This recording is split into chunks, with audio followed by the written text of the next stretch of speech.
자, 인사드리겠습니다. 예. 안녕하십니까. 예. 자, 오늘은 이제 지난 시간에 이어서 2024년 2회 전기산업기사 전기설비 기술 기준 한번 해설해 보도록 하겠습니다. 역시 이제 뭘 보고 버려야 될지 한번 봐야 되는데, 아무쪼록 우리 교재에 있는 이제 2021년도 이후에 이제 수록된 기술 기준 문제 있죠?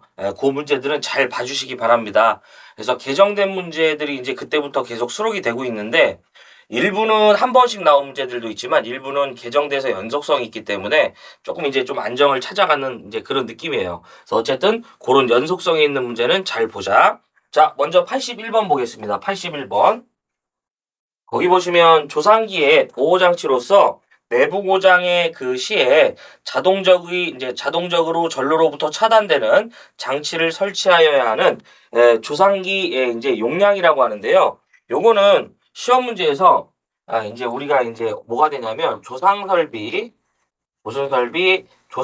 보호장치인데, 이 조상설비를 무효전력 보상장치라고 할 수도 있어요.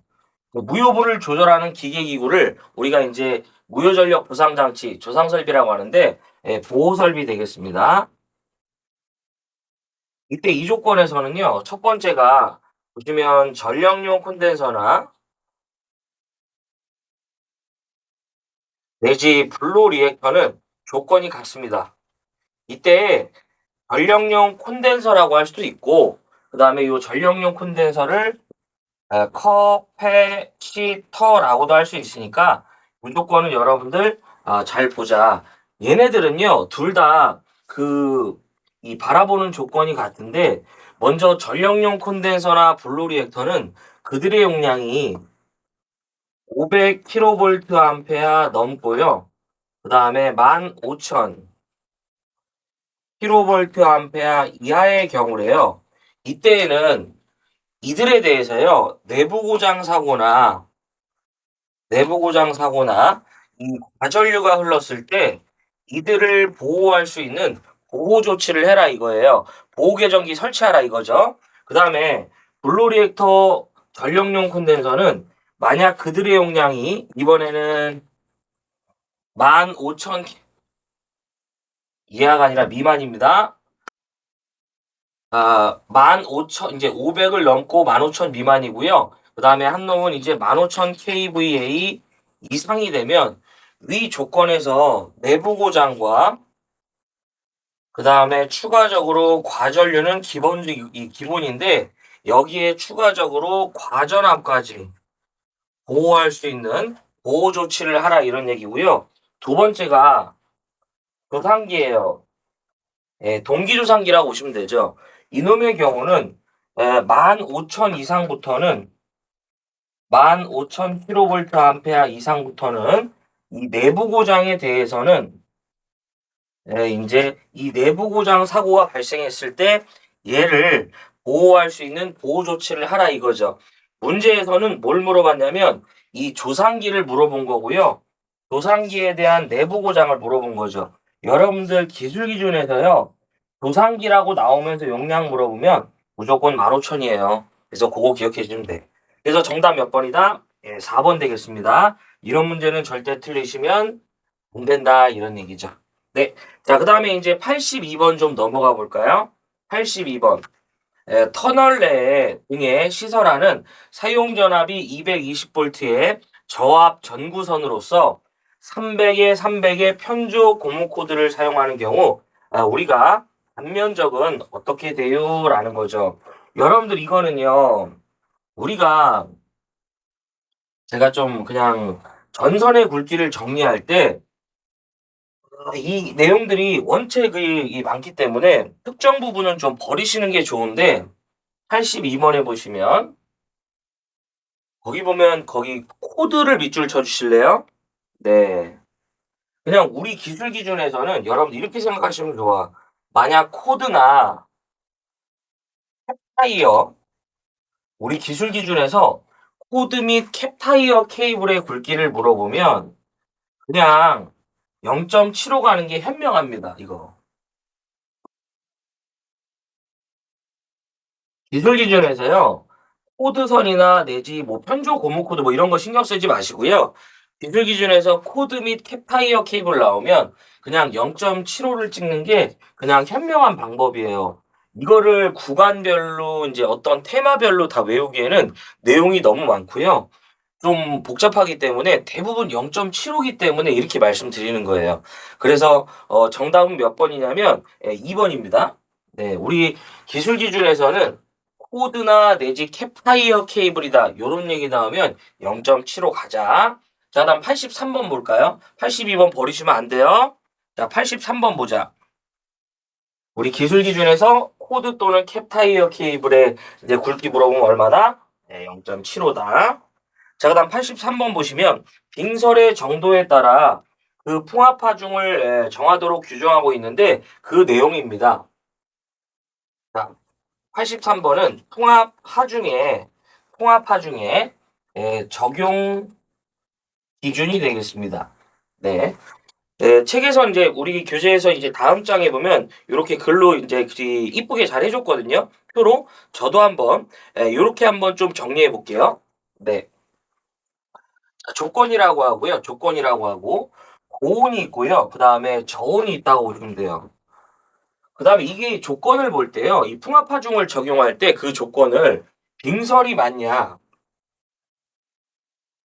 빙설이 많은 지방이냐, 그 다음에 빙설이 많은 지방,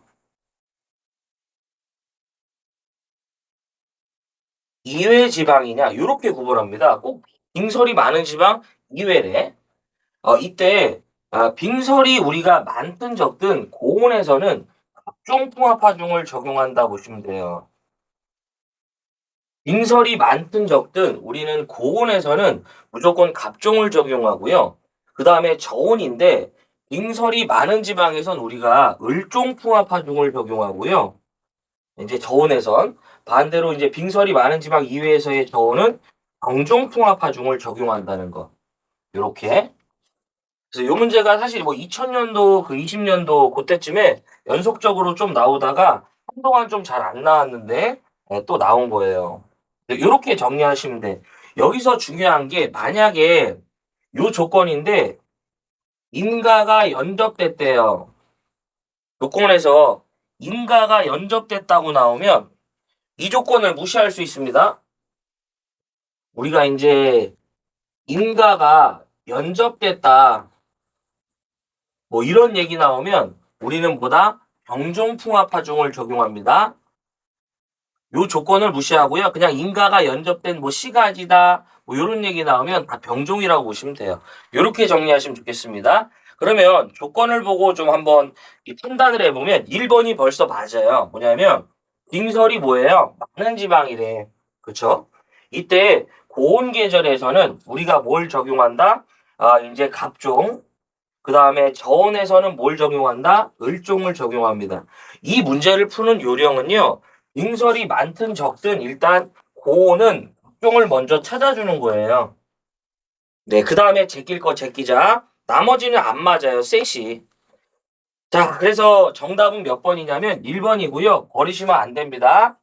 하지만 만약에 뭐 많든 적든 이렇든 인가가 연접되어 있는 그러한 곳이다라고 하면 고온이든 저온이든 뭐다? 병종이 된다. 그래서 이렇게 볼 수 있죠. 거기 보면 뭐 해안지방 기타 저온 계절에 생기는 최대 풍압 있죠? 그거는 보는 거 아닙니다. 그래서 이렇게 보시는 거예요. 일반 지역만. 저는 그 부분 아예 이제 정리도 안 했죠. 물어보지도 않으니까. 자, 그래서 이제 이거 지워보겠습니다. 그래서 84번 보면 자, 여러분들 전자개폐기 내지 개폐기의 조작 회로에 또는 초인벨, 경보벨 등에 접속하는 그 전로로서 여러분들 보면 이제 최대 사용 전압이 몇 볼트래요? 60볼트 이하인 것에 이제 대지 전압이 몇 볼트 이제 60볼트 이하인 것에 대지 전압이 몇 볼트 이하인 강전류 전기에 전송에 사용하는 전로와 변압기에 결합되는 것을 소세력 회로라고 하는가. 결과적으로 84번의 핵심 키워드는 뭐가 된다? 소세력 회로가 된다라고 보시면 돼요. 자, 여기서 여러분들 소세력 회로지만 제가 하나 이렇게 좀 정리를 해드릴게. 우리 좀 전에 기술 기준에서 뭐 코드나 캡타이어 케이블 나오면 0.75램이에요. 그것과 똑같이 우리 기술 기준에서 조건에서 대지전압, 무슨 전압? 요 대지전압이라고 물어보면 대지전압은 몇 볼트 이하인가요? 라고 물어보면 그냥 300 찍으시면 돼. 이때 좀 여러분들 조심해야 될 게 개정된 부분에서는 단 직류 대지전압은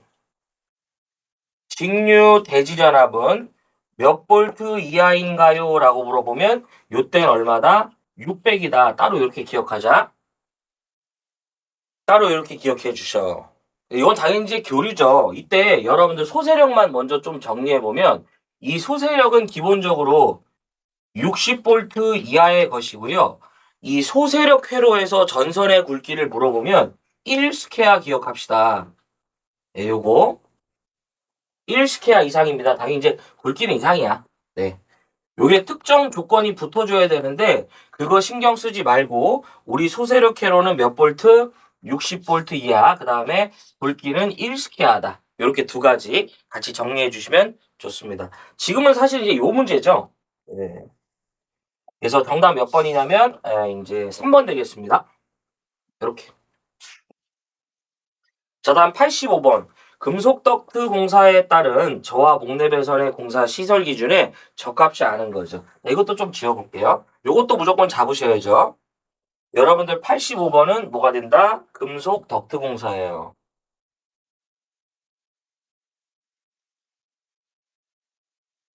일단 우리 금속 덕트는 이제 적지를 해야죠.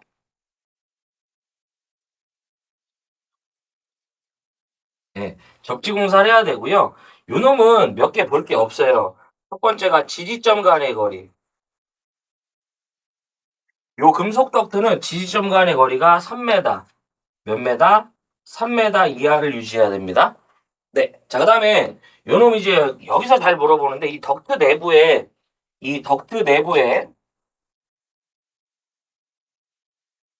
전선의 단면적인데요.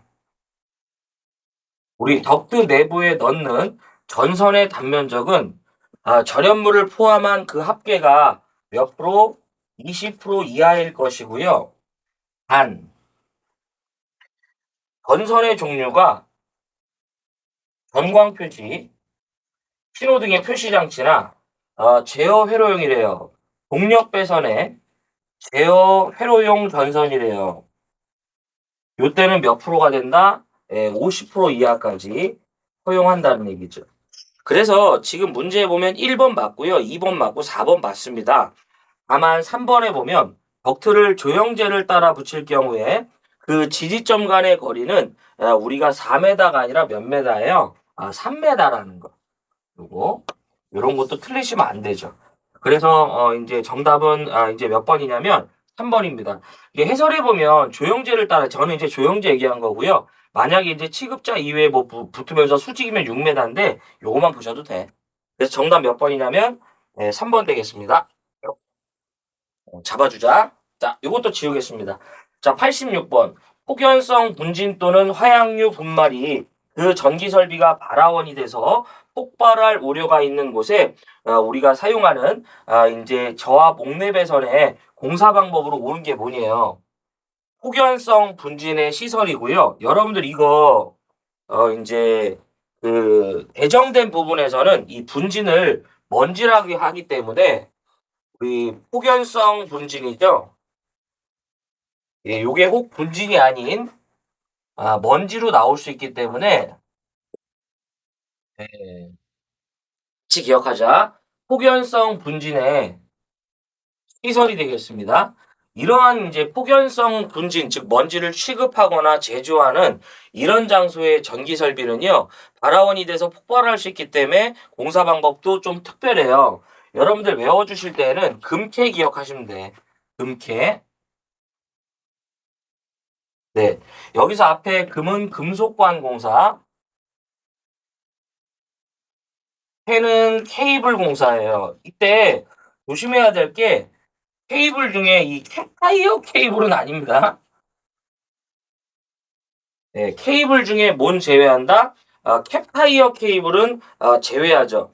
그래서 여러분들 금캐는 지금 말이 되는 건 정답이 몇 번이다? 네, 1번이죠. 1번에 금속관이 있습니다. 그러니까 캡타이어 케이블에 케이블이 들어간다고 해서 그거를 찍으시면 안 돼. 이것은 이제 주로 이제 물에 대해서 좀 이제 이 내수성이 좋은 놈이지 이렇게 이제 폭발의 개념과는 좀 거리가 있어요. 이 화재와는. 네. 자, 그래서 정답은 몇 번이냐면 이제 1번 되겠습니다. 그래서 우리 폭연성 분진은 뭐가 된다? 금캐. 또는 이제 이 분진이라고 안 나오고 먼지라고 나올 수도 있기 때문에 좀 같이 기억하자. 자, 87번 보겠습니다. 여러분들 87번과 100번은 같은 테마의 문제이므로 같이 한번 풀어볼게요. 네. 자, 몇 번이냐면 87번과 몇 번이다? 100번 되겠습니다. 자, 일단 지중전선로의 직접 매설식에 대한 얘기인데요. 이건 이제 매설 방법에 대한 내용이에요. 한번 정리해드리면 지중전선로에 뭐가 된다? 매설 방법 되겠습니다. 여러분들 이 지중전선로의 매설 방법은요. 우리가 시험에서 이제 실기 시험에서도 자주 물어보니까 정리를 잘하자. 첫 번째가 매설 방법은 뭐가 있냐면 직접 매설식이라는 게 있어요. 무슨 매설식? 직접 매설식. 두 번째 매설 방식은 관로식이라고 그래요. 무슨 식? 관로식. 세 번째 매설 방식은 뭐가 된다? 암거식이라고 합니다. 이렇게. 그래서 지중전선로의 매설 방법을 세 가지 쓰라고 그래요. 실기에서. 필기에서는 이제 100번 문제가 아닌 걸로 물어본 거기 때문에 그 문제죠. 일단 여기서 추가적으로 물어볼 수 있는 게 뭐냐면 이 직접 매설식의 경우는 차량이나 그 매설하는 장소에 차량이나 또는 차량 및 중량물에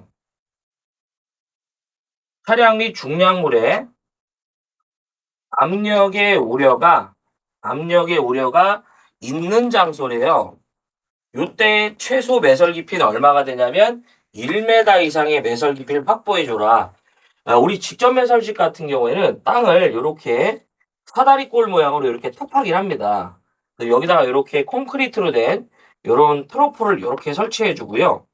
이 내부에 이제 뭐가 있냐면 케이블이 이렇게 매설이 돼 있고요. 그 다음에 여기를 이제 이렇게 대매운 타입이죠. 이렇게 이때 여기를 얘기하죠. 상시 차량이나 중량물의 압력에 우려가 있다면 여기에 대한 매설 깊이는 최소 얼마나? 1m 이상이 돼야 된다. 뭐 이런 뜻이고요. 그 다음에 이러한 장소가 아닌 나머지 기타의 장소에 한해서는 0.6m 되겠습니다. 이렇게. 자, 이때 여기서는요, 추가적으로 한 문제가 더 나옵니다. 좀 이렇게 당겨 볼게요.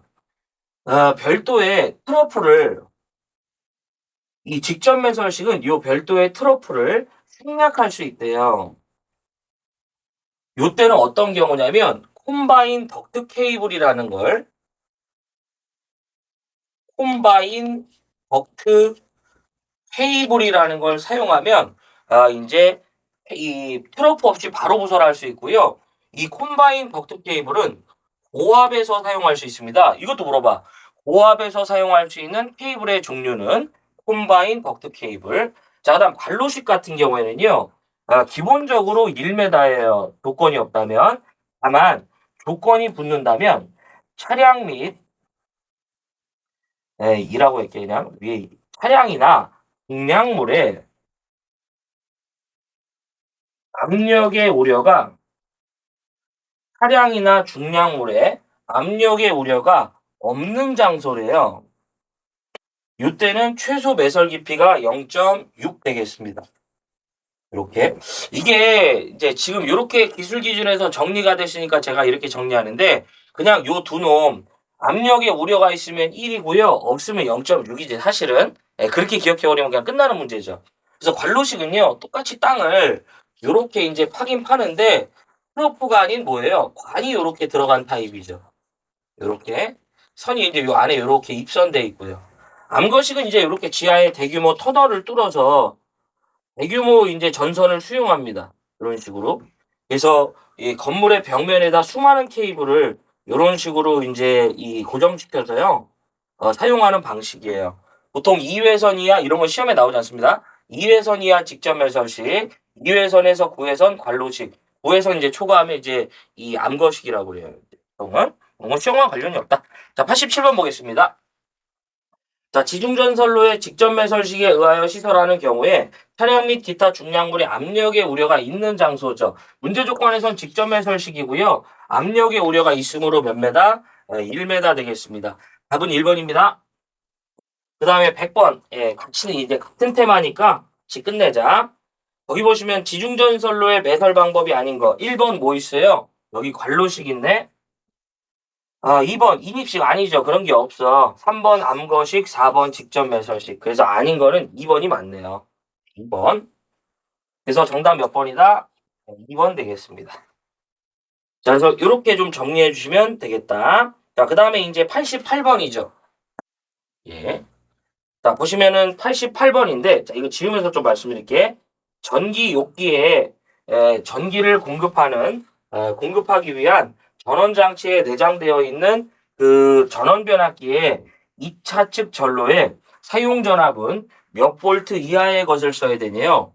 여러분들 이제 전기 욕기는 사실은 여러분들이 합격하시라고 이제 나오는 주는 문제라고 보시면 돼요. 이게 이제 기존의 내용이 변화하면서 시험에 나올 수 있는 내용은 단 하나, 지금 이 문제인데 여러분들 88번이죠. 예, 전기 욕기에 뭐가 된다? 시설되겠습니다. 딱 하나만 보시면 돼요. 요거 10볼트 이하만 보시면 돼. 우리 전기 욕기는 무조건 몇 볼트 이하? 10볼트 이하. 요거 하나만 보시면 됩니다. 그러니까 전기 욕기 나오면 그냥 10볼트 찍으시면 돼요, 이제. 그래서 정답 몇 번이냐면 2번 되겠습니다. 이런 것도 풀리시면 안 됩니다. 잡아주셔야 돼. 자, 89번 보겠습니다. 89번. 특고압 가공전선로에 사용하는 그 철탑 중 전선로의 수평 각도가 3도를 넘는데요. 보통 보면 이변이 없는 한 우리가 철탑에 대한 문제는 빠지지 않죠. 이것도 실기 문제에서 종종 출제가 되므로 정리를 좀 하자. 우리 철탑은 크게 뭐가 있다? 직선형 철탑. 그 다음에 두 번째가 각도형 철탑. 세 번째가 일류형 철탑. 네 번째가 내장형 철탑이고요. 다섯 번째가 보강형 철탑 되겠습니다. 이 중 보강형을 제외한 나머지는 별도로 물어보기 때문에 좀 기억을 좀 해 주셔야 돼요. 우리 이 직선형 같은 경우에는 수평 각도가 3도 이하인 계소에 사용되는 철탑입니다. 각도형 철탑은 수평 각도가 3도를 초과합니다. 원래 정확히 표현하면 3도에서 20도짜리 B형이라고 하고요. 20에서 30도 C형이라고 그래. 그 다음에 인류형 같은 경우에는 인류한다. 요 얘기가 들어와요. 그래서 이제 지지물의 시작점과 끝점에 설치가 되고요. 그 다음에 이제 내장형 같은 경우에는요. 정관의 차가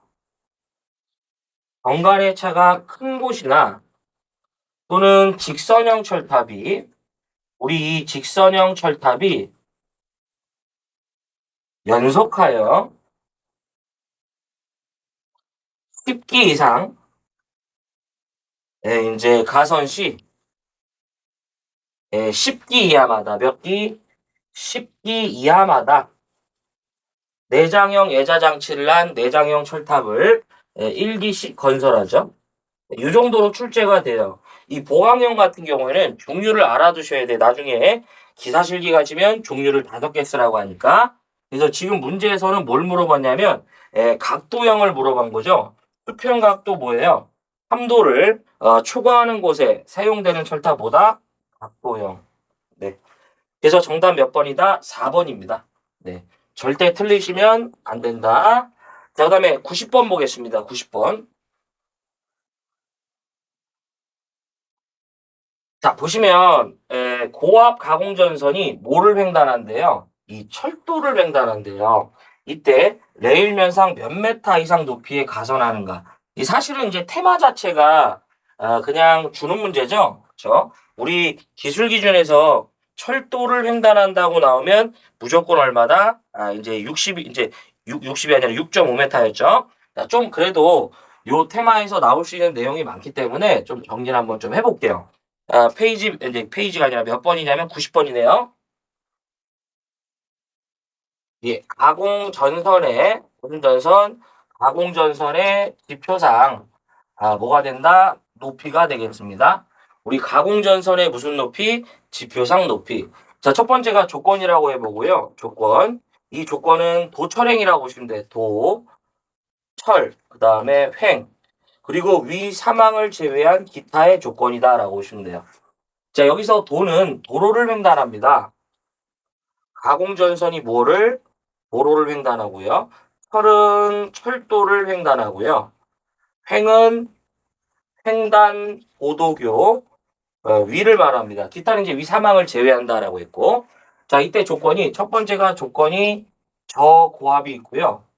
그 다음에 특고압인데 요놈은 C가지 외가 되고요. 그 다음에 특고압인데 요놈은 C가지가 된다는 거.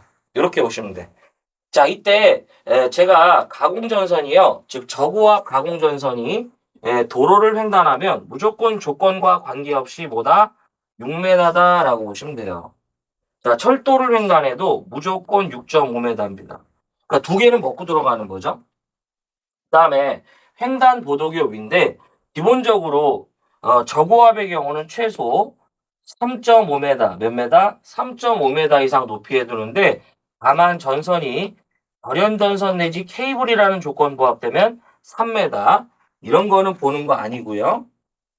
그 다음에 기타인데 저고압의 경우는 지표상 5m 이상 높이에 두는데 다만 전선이 절연전선 내지 케이블이다. 이런 얘기 들어오면 4m 하시면 됩니다.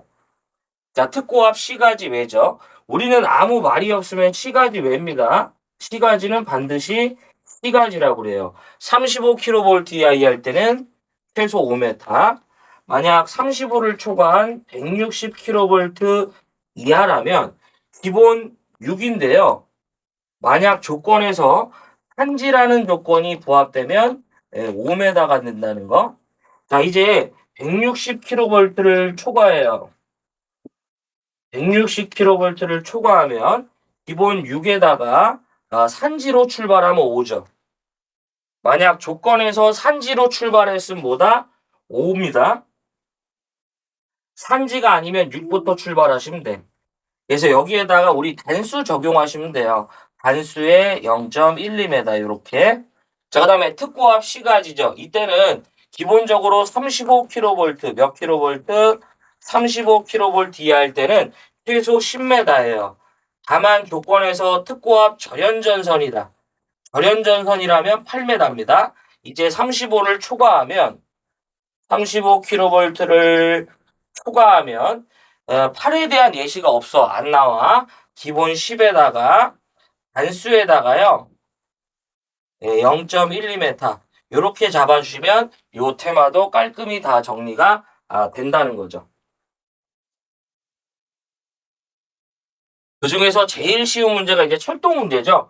우리가 이제 철도를 횡단하면 이제 요 조건 말고도 전부 다 얼마다? 6.5니까 이 지표상 높이에서 철도 문제 나오면 절대 이제 틀리시면 안 되죠.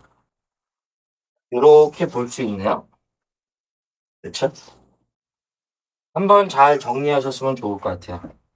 그래서 지금 문제에서는 뭐라고 했냐면 거기 보면 고압 가공전선이 철도를 횡단한대요. 지금 조건에서는 고압이고요. 철도를 횡단하면 6.5죠. 그래서 정답 몇 번이냐면 여러분들 3번 볼 수 있죠. 그 다음에 이제 91번 보시면 변전소에 주요 변압기에 시설치 않아도 되는 계측 장치인데 자 이거 좀 지워볼게요. 여러분들 91번에 보시면 계측 장치 관련 문제입니다.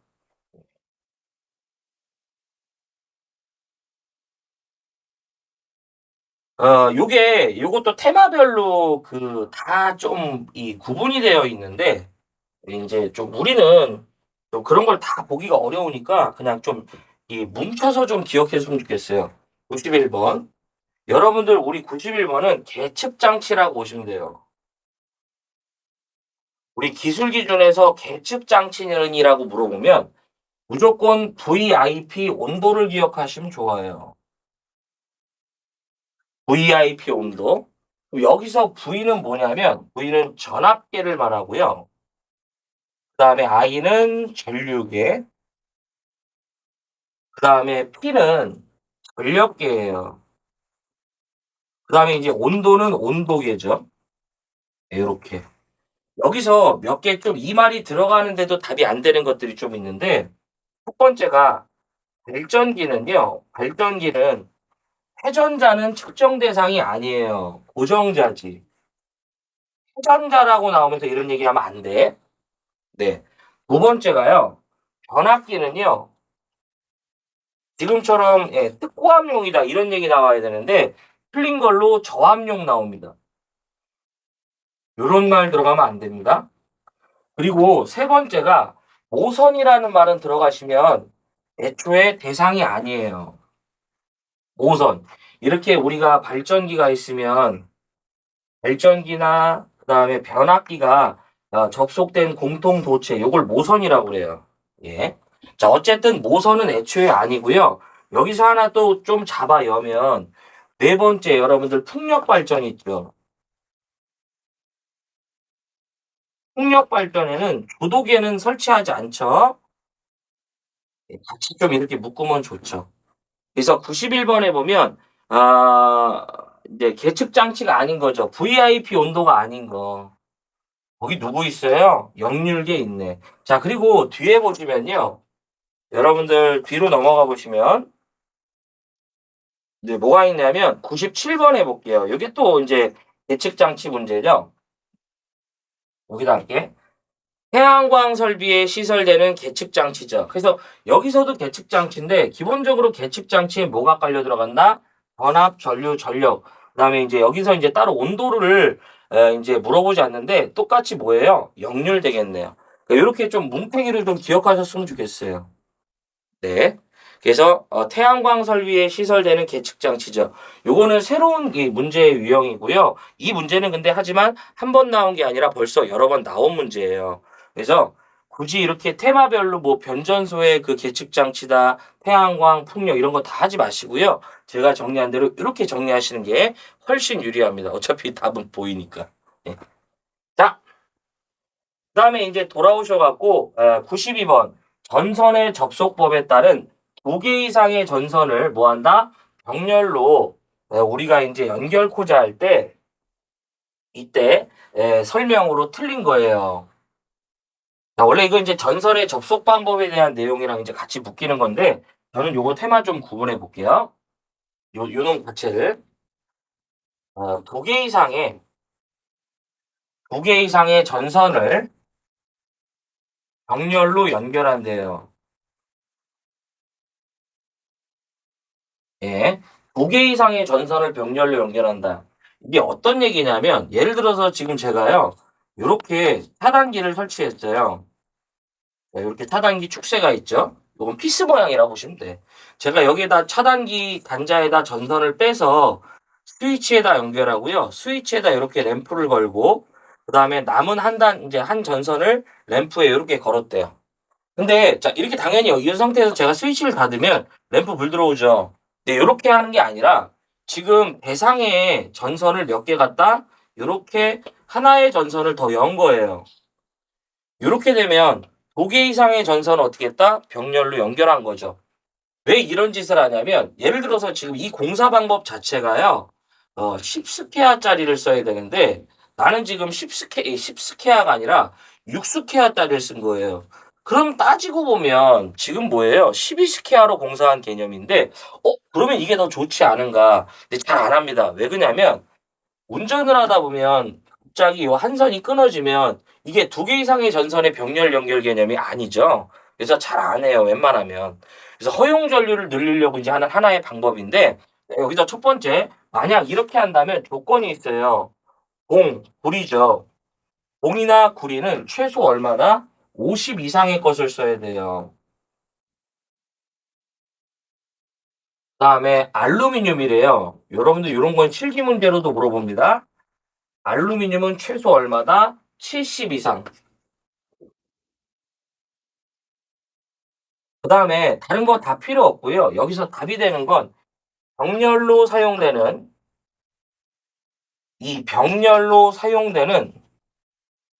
각 전선에 요 병렬로 사용되는 각 전선에 퓨즈 삽입을 금지합니다.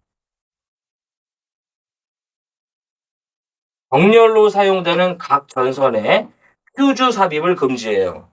근데 요게 그럴싸하게 퓨즈를 삽입할 것. 무슨 얘기냐면 지금 요 전선에다가 각각의 제가 요렇게 퓨즈를 요렇게 걸었대요. 지금 운전이 정상적으로 될 땐 관계가 없지만 하나의 퓨즈가 끊어지면 제가 아까 말씀드렸던 그 상황이 오죠. 그래서 절대 얘네들을 이렇게 하는 게 아니라 동시 투입, 동시 개폐를 해줘야죠. 반드시. 그래서 요거를 퓨즈를 삽입할 것 요렇게 물어봐요. 자, 그럼 문제 풀어볼게요. 전선의 접속법 중 두 개 이상의 전선을 병렬로 사용할 경우에 대한 설명 중 틀린 것은 1번, 2번 맞고요. 3번 보세요. 병렬로 사용하는 이제 전선에는 각각의 퓨즈를 설치하면 돼, 안 된다? 안 된다고요. 그렇죠? 그래서 정답 몇 번이다? 네, 3번 되겠습니다. 잡아주셔야 돼. 예. 자, 넘어가 보겠습니다. 자, 93번 볼게요. 철도 또는 그 궤도에 따른 자동차의 전용 터널 안에 전선로에 대한 그 시설 방법 중 옳지 않은 거예요. 예. 자, 열차나 자동차의 그 전용 터널 안 전선로인데요. 자, 보시면 93번은 뭐가 된다? 터널한 전선로입니다. 보셔야죠. 또 하나가 여러분들 터널하는 두 가지야. 사람이 상시 통행하는 뭐가 있다? 터널안이 있다. 문제 조건에서요. 그냥 지금 문제처럼 열차나 자동차의 전용 터널이다. 이렇게 얘기 안 하더라도 사람이 상시 통행하는 건 사람이 상시 통행한다고 하니까 아무 말이 없는 터널안은 열차나 자동차의 전용 터널 아니다. 자, 사람이 상시 통행하는 건 그냥 2.5 찍으시는 게 좋습니다. 요거는 이제 전선도 2.5 스퀘어하고요. 높이도 2.5m인데 이제 특이한 문제가 하나 있는데 그런 문제를 위해서 그렇게 하지 마시고 그냥 2.5다.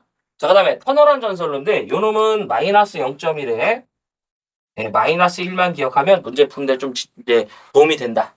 자, 터널한 전선로는 기본적으로 저압과 고압에서 전선의 굵기와 지표상 높이를 물어봐요. 자, 저압일 때 첫 번째가 전선의 굵기는 기본적으로 2.6mm 몇 mm? 2.6mm 이상의 뭘 쓴다? 경동선을 쓰고요. 두 번째가 지표상 높이예요. 두 번째가 지표상 높이인데 여기에다가 마이너스 0.1을 빼면 이게 얼마다? 2.5m죠. 물론 미리가 아니라 그냥 그 숫자 크기에서. 예. 자, 그다음에 고압일 때는요. 기본적으로 전선의 굵기는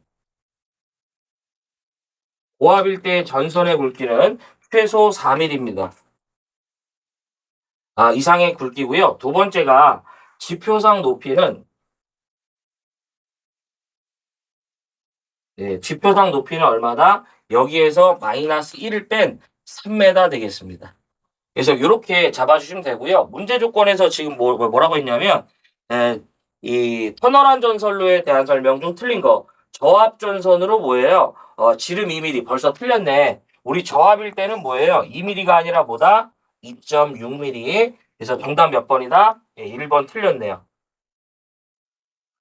그렇습니다. 자, 그 다음에 94번. 이거는 제가 여러분들 그냥 세모 치고 싶은 문제입니다. 버려. 자, 좀 흔한 문제가 아니에요. 고압 또는 특고압 개폐기의 시설에 있어서 그 법규상의 그 규정사항이 아니래요. 개폐기에 따른 그 시설이 되는데 여기서 여러분들 딱 하나는 좀 볼만해요. 뭐냐면 자, 1번 볼게요. 그 동작 상황에 따라서 그 동작에 따라서 개폐 상태를 표시하는 그 장치를 둬라 이거죠. 뭐 램프든 뭐든. 두 번째가 요거는 꼭 보십시오. 우리 기술 기준에서요. 중력에 의해서 자연적으로 동작한다. 요런 얘기 나오면 대책이 뭐다? 자물쇠 장치예요. 얘는 하나 볼만해. 이게 잘못된 게 뭐냐면 3번이 잘못됐어요. 이런 그 부분에 대한 언급이 없어요. 사실은 고압이나 특고압이라는 어떤 위험 표시를 해야 된다. 요 그 표현이 없어요. 자, 4번. 예, 맞는 얘기예요. 부하 전류를 차단하기 위한 것이 아닌 이제 벨로기 등은 부하 전류가 통하고 있을 때 대로될 수 없도록 우리가 보면 전력공학에서 보면 인터록을 건다고 하죠. 차단기가 열려 있을 때 단로기를 우리가 이제 조작할 수 있도록 만들어 주는 거죠. 그래서 우리 단로기는 무부하 전류만 개폐할 수 있기 때문에 혹여 사람이 실수로라도 차단기가 투입된 상태에서 단로기를 만지더라도 그 단로기가 조작이 안 되게끔 안전장치 걸어줘라 이런 얘기예요. 어쨌든 93번은 정답이 3번인데 이게 오래된 문제로 있습니다. 새로운 문제는 아니에요. 그래서 거기 보면 그 개폐기의 시설 조건에 대해서는 지금 보면 그 1번, 2번 밑에 풀이 보면 1, 2, 3에 대한 내용은 있지만 3에 대한 부분은 이제 해당 사항이 없다라고 보시면 돼요.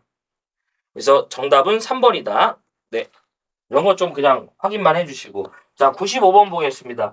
피레기의 설치 기준으로 옳지 않은 건데, 좀 보면, 근래 보면, 이 피레기와 관련된 설치 부분에 대한 내용에 문제가 자주 출제되니까, 여러분들 요거는 좀 꼭 정리를 좀 해주셔야 돼. 그리고 요 피레기 문제는 여러분들 실기 문제로 빈출이기 때문에 꼭 정리하자. 자, 좀 지워볼게요. 예.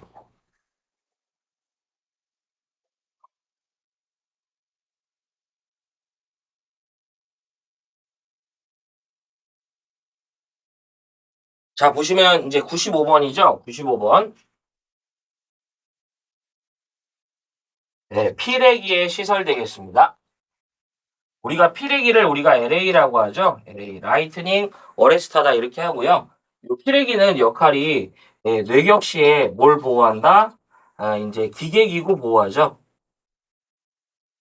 이게 말이 기계기구지 사실상 뭘 보호한다? 변압기를 보호하죠. 그래서 우리 첫 번째가 이 한국전기설비 규정에서는 우리 기술 기준에서는 피레기의 시설 장소랑요 접지 저항을 물어봐요. 그래서 우리 시설 장소 발고갑에 기억하자. 발고갑에 되겠습니다. 자, 여기서 발은 뭐냐면 모든 발전소나 변전소 인입구 및 모든 발전소 변전소 인입구 및 인출구에 해당한다면 뭘 설치한다? 피레기 설치 대상이고요. 그 다음에 고압 또는 특고압을 수전받는 고특고압을 수전받는 휴용과 인입구예요. 그래서 이 여러분들이 나중에 이제 기사 자격증을 따시고 전기실에 가실 때 가장 먼저 볼 수 있는 수변전 설비 판넬이 LA와 LBS 부하계획일 거예요. 그 다음에 가공전선로와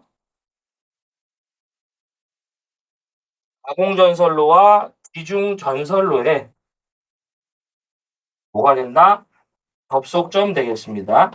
이렇게 이제 전력공학에서 보면 이렇게 임피던스가 다른 지점에 낙뢰가 입사되면 이렇게 맞은 지점을 그러니까 요 변곡점이라고 하죠.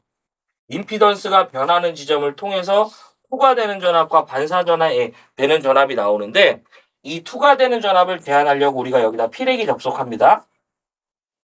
네, 뭐 그런 얘기죠. 그 다음에 마지막 배전용 변압기. 전력을 아직 안 보셨으면 이제 저에게는 좀 이제 잊어주시고요. 배전용 변압기 보안 및 특보합 되겠습니다. 주상 변압기 보호하라 이거죠. 그래서 지금 문제에서 뭘 물어봤냐면 피레기 설치 기준 중 옳지 않은 거. 1번 발전소, 변전소 이에 준하는 장소에 인입구, 인출구 여기 있네. 1번 있네요. 맞아. 2번 가공전선로와 아니죠. 가공전선로와 뭐예요? 지중전선로의 접속점이네. 2번 틀렸어요. 3번, 4번 맞습니다. 자, 여기서 여러분들 이제 또 하나 물어볼 수 있는 게 접지저항이에요. 요 피레기의 접지저항은 우리가 몇 옴이다?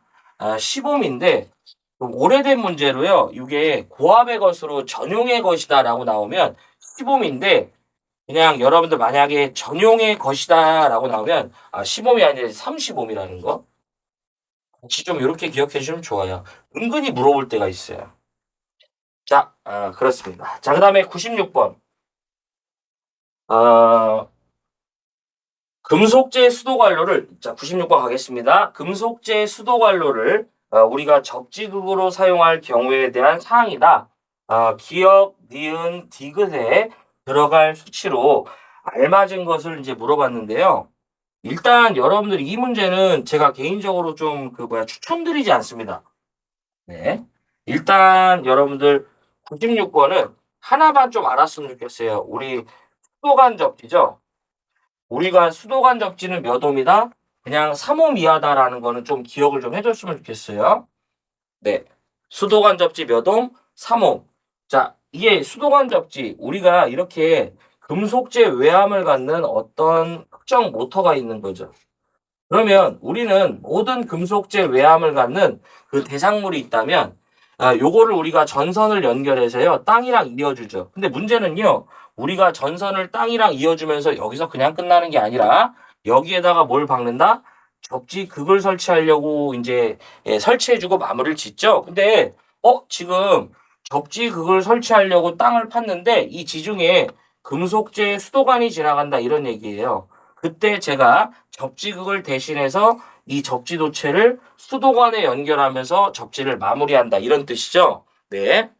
근데 이거는 조금 만약에 이게 수도관에 따른 어떤 지름이 주어지면 조금씩 달라져요. 뭐냐면 접지선과 금속재 수도관로의 그 접속은 만약 안지름이 75mm 이상인 금속재 수도관 부분으로부터 분기한 안지름이 75mm 미만의 금속재 수도관의 분기점으로부터 5m 이내의 부분에서 접지를 하라 이 얘기고요.